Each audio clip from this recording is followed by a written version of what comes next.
Hello friends, Siragadikka ஆசை அடுத்து வர எபிசோடில் என்ன நடக்கலாம் அப்படிங்கிறத பற்றி பார்க்கலாம். இன்றைக்கான எபிசோட் ரொம்ப இன்ட்ரெஸ்டிங்கான எமோஷனல் ஃபன் கலாட்டா மூமெண்ட்டாக இருந்தாலும் இப்போ எப்படி பார்த்தாலும் மீனா மேலே தான் விஜய் அந்த பழியை போடுவாங்க அப்படிங்கிறது நமக்கு தெரிஞ்சது தான்.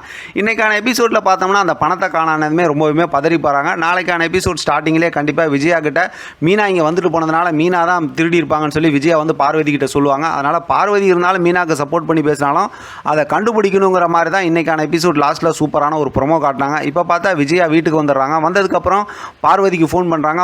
பார்வதிக்கு ஃபோன் பண்ணி என்னது பணத்தை காணாமா, உங்கள் பையன் அனுப்பின கொஞ்சம் கொஞ்சமாக அனுப்பின பணம் வச்சுருந்தது காணாமா, யார் எடுத்திருப்பாங்க என்ன இதுன்னு சொல்லி தெரியாத மாதிரி பேசுகிறாங்க. ஆனால் அந்த பக்கத்து பார்வதி ஒரே குழப்பமாக இருக்காங்க. நீயே ஃபோன் பண்ணி உன் பணத்தை காணான்னு சொல்லி என் பணம்னு சொல்லி இந்த மாதிரி பேசுகிறேன்னு சொல்லி குழப்பமாக தான் பேசுகிறாங்க. ஒரு கட்டத்தில் பார்த்தோம்னா யார் வந்துட்டு போனாங்க நல்லா யோசிச்சுப்பார் அப்படின்னு இவங்களாவே கேள்வி கேட்குறாங்க. அந்தாண்ட பார்வதி எதுவும் பதில் சொல்லலை. ஆனால் விஜயாவே என்ன சொல்கிறாங்கன்னா, ஆமாம் மீனா வந்துட்டு போனாங்கல்ல, ஓ மீனா எடுத்திருப்பாங்கன்னு நீ சந்தேகப்படுறியா அப்படிங்கிற மாதிரிலாம் பேசுகிறாங்க. இதில் முக்கியமான விஷயம் என்னன்னா, இப்படி விஜயா பார்வதி கிட்ட பேசிக்கிட்டு இருக்கும்போது ஹாலில் பார்த்தா அண்ணாமலை உட்காந்துருக்காங்க. அடுத்து பார்த்தோம்னா முத்து மீனாலாம் நிற்கிறாங்க. அவங்க போட்டிருக்க அந்த காஸ்டியூம் ட்ரெஸ் எல்லாம் பார்த்தா இன்றைக்கான எபிசோடில் என்ன போட்டிருக்காங்களோ அதுதான். அதாவது நாளைக்கான எபிசோட் ஸ்டார்டிங்லேயே இந்த பிரச்சனை நடக்கும்னு நினைக்கிறேன்.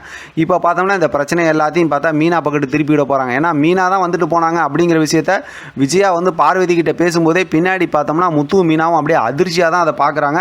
ஏன்னா இவங்க போயிட்டு அங்கே துணியெல்லாம் மடித்து வச்சாங்களா மேலே கபோர்ட்லலாம், அதனால் வந்து நீ தான் அந்த பணத்தை எடுத்திருப்ப திருடி இருப்ப அப்படிங்கிற மாதிரி வந்து இப்போ ஸ்டார்ட் பண்ண போகிறாங்க. எப்படி பார்த்தாலும் இந்த பிரச்சனையில் வந்து இப்போ இந்தாண்ட பக்கத்து இப்போ ரோஹிணியும் அதாவது பார்த்தோம்னா மனோஜ் நின்றுட்டு இருக்கிறதுனால இப்போ ரோஹிணி பண்ணுற ரியாக்ஷனை வச்சு கண்டிப்பாக முத்து கண்டுபிடிச்சிருவார். ஏன்னா ரோஹிணி தானே அந்த பணத்தை எடுத்தது, அதனால் அடுத்த அதிர்ச்சியில் மாட்டிக்க போகிறாங்க. வெயிட் பண்ணி பார்க்கலாம் அடுத்து நடக்கிற பிரச்சனையாவது ரோஹிணி மாட்டுவாங்களா, இல்லை வழக்கம் போல் பல தடவை பல பிரச்சனை வந்து ரோஹிணியை வந்து காப்பாற்றுறாங்கல்ல சீரியலில், அந்த மாதிரி இந்த தடவை இந்த பிரச்சனையிலேருந்து ரோஹிணியை காப்பாற்றிடுவாங்களா, ஏதாவது ஒரு சாக்கு போக்கு சொல்லி கண்ணீர் வடித்து அப்படி இப்படின்னு தப்பிச்சிருவாங்களா. வழக்கம் போல் நம்ம பாவப்பட்ட மீனா மேலே தான் அந்த பழி விழுவ போதா, அடுத்து என்ன எமோஷனல் பிரச்சனை வரப்போகுது அப்படிங்கிறது ரொம்ப பெரிய அதாவது ஒரு இரிட்டேட்டான ஒரு விஷயம் தான். ஏன்னா தொடர்ந்து இதே மாதிரி மீனா மேலேயே பிரச்சனை வச்சுக்கிட்டே இருக்கிறது வந்து பார்க்கறதுக்கு கொஞ்சம் போரிங்காக தான் இருக்குது. இது சம்மந்தமாக சூப்பராக ஒரு ப்ரோமோ வந்துச்சுன்னா அடுத்து எப்படி தான் ஸ்டோரி மூவ் பண்ணுறாங்க அப்படிங்கிறத கரெக்டாக ரிவ்யூ பார்த்துக்கலாம். இப்போதைக்கு வச்சு பார்க்கும்போது இந்த பிரச்சனை மீனா மேலே வரப்போகுது.